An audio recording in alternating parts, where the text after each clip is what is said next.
La primera, muy urgente, la reforma del sector bancario. Muy urgente reforma. Completar la reestructuración del sector bancario. Absolutamente necesaria, rápida y urgente.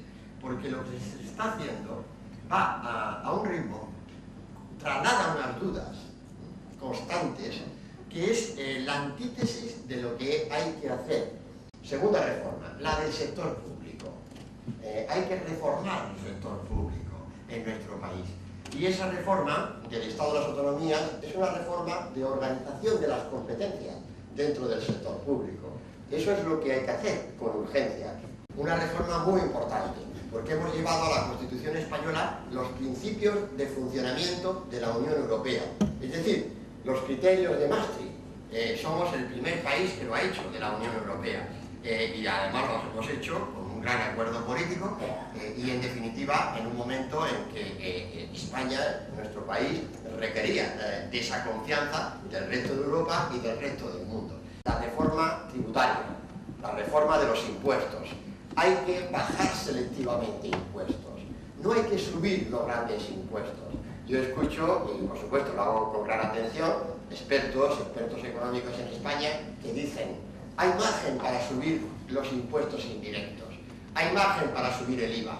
No, no hay margen. El consumo está deprimido y subir el IVA es perjudicar en términos económicos a las clases sociales que menos renta tienen. La reforma laboral. Tenemos que hacer una reforma laboral. Necesitamos actualizar, modernizar nuestras relaciones laborales. Y en esa reforma hay un eje principal, que es la negociación colectiva.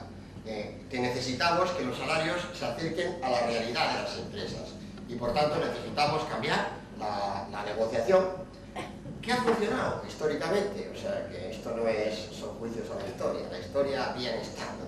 Pero que ahora, evidentemente, en momentos de tensión, de crisis, lo que necesitamos es que los salarios, en definitiva, vivan la realidad de las empresas, de forma que la respuesta a incrementos salariales decididos aisladamente, sin la precisión que significa estar cerca de la empresa, se traduzca en una gran masa de despidos. Como tener en España una ley de mercado interior en España, de manera que la normativa comunitaria, la normativa, me refiero a las comunidades autónomas, no impida el desarrollo de las actividades empresariales, es decir, armonicemos esos ámbitos, porque la España de las autonomías no se puede convertir en pequeños mercados que hacen imposible la actividad empresarial que se está desarrollando en el conjunto de la actividad económica nacional. Y esas son las reformas que realmente nos devolverían la capacidad de crecer y la capacidad de volver a crear empleo. Y hay que hacerlo eso desde unos principios políticos, desde unos valores políticos. Es el momento de los proyectos políticos integradores. Eso nos parece crucial en este momento. Tenemos que contar con los apoyos sociales más amplios para hacerlo.